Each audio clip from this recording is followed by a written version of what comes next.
Shalom Bapak Ibu Saudara yang dikasihi Tuhan. Seri pengajaran hari ini berjudul Aku menyertai senantiasa. Aku menyertai senantiasa. Itulah janji Tuhan yang sering dikatakan dengan kata Immanuel atau Allah beserta kita. Pertanyaannya, apakah janji itu otomatis terjadi atau pasti dialami setiap orang percaya?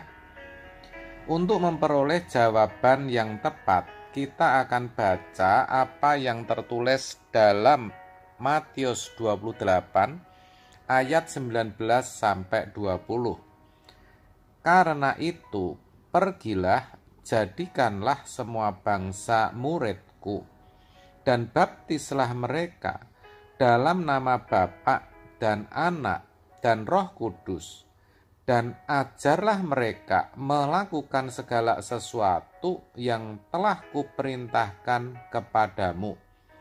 Dan ketahuilah, aku menyertai kamu senantiasa sampai akhir zaman.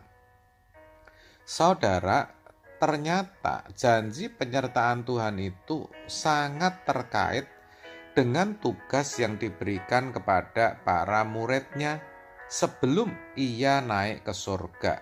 Begitu konteksnya. Tuhan menghendaki agar mereka menyebarluaskan Injil, memuridkan sebanyak-banyaknya, membaptis, dan mengajar banyak orang tentang kebenaran. Kalau itu mereka kerjakan, maka Tuhan berjanji sampai kapanpun akan menyertai mereka. Sangat jelas, bukan? Dengan demikian, bisa dikatakan bahwa tidak semua orang percaya Tuhan sertai, kecuali mereka terlibat dalam misi ini atau yang lebih dikenal sebagai amanat agung. Saudara mungkin berkata, kalau begitu Pak, orang yang tidak lulus sekolah teologi atau yang bukan hamba Tuhan atau pendeta tidak akan disertai Tuhan. Oh, bukan begitu saudara pengertiannya. Sebagai orang percaya, kita kan sudah menerima Kristus. Kita sudah dibaptis juga kan? Maka tentu hidup kita sudah berubah. Maksud saya sudah harus berubah. Kita tidak lagi hidup seperti anak-anak dunia dengan pikiran dan perbuatan yang sia-sia. Hidup kita kan harusnya sudah diubahkan saudara. Hidup kita pasti terus dalam proses pembaharuan menjadi manusia baru. Itu yang benar. Hal itu terjadi oleh karena kita seharusnya terus dikuduskan oleh firman-Nya dengan pertolongan Roh Kudus.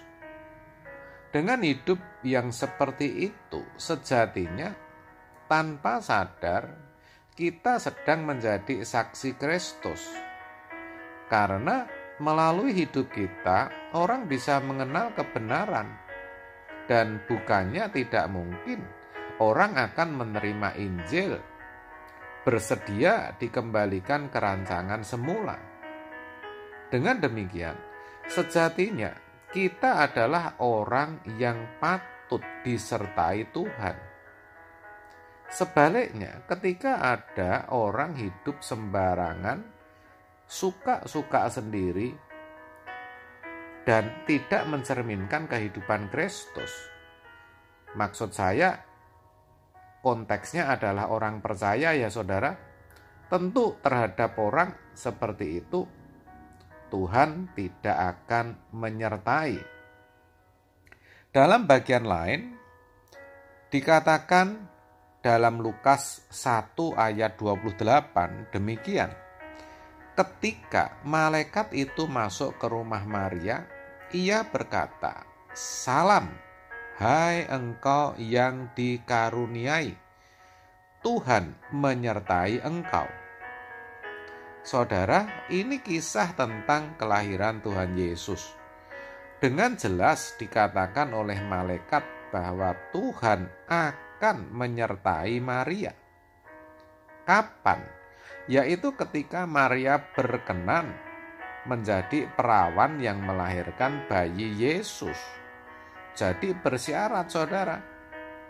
Kenapa begitu?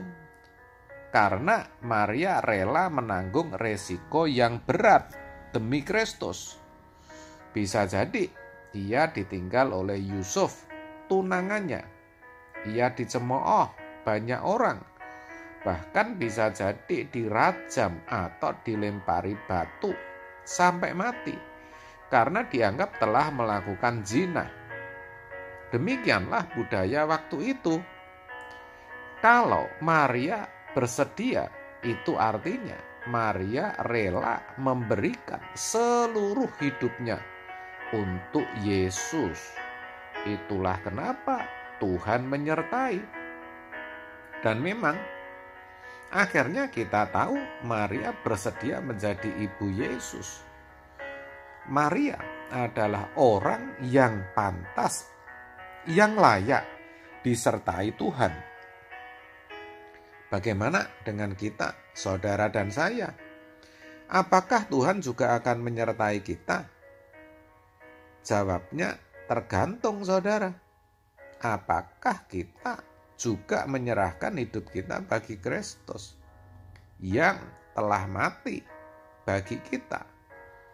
Apakah kita juga rela mengambil resiko demi Kristus seperti Maria?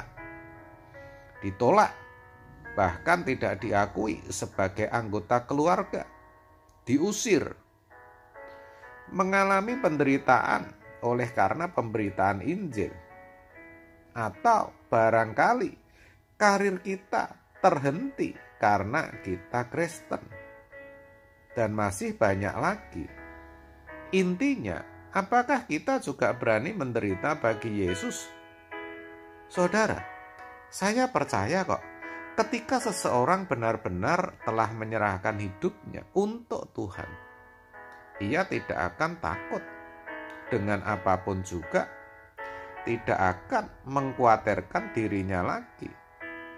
Dengan kata lain, orang yang seperti ini sejatinya sudah selesai dengan dirinya.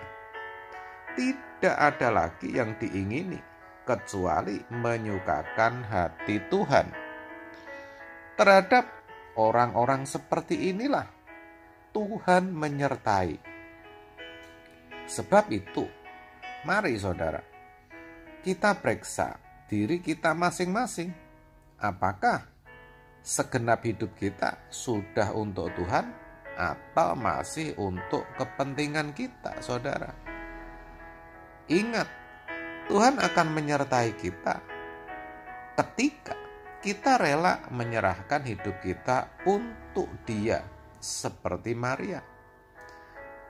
Kalau tidak, tentu penyertaan Tuhan tidak akan kita alami, saudara. Itu harus kita ingat betul. Dan biarlah kebenaran pada hari ini boleh mencerahi kita semua. Amin. Tuhan Yesus memberkati.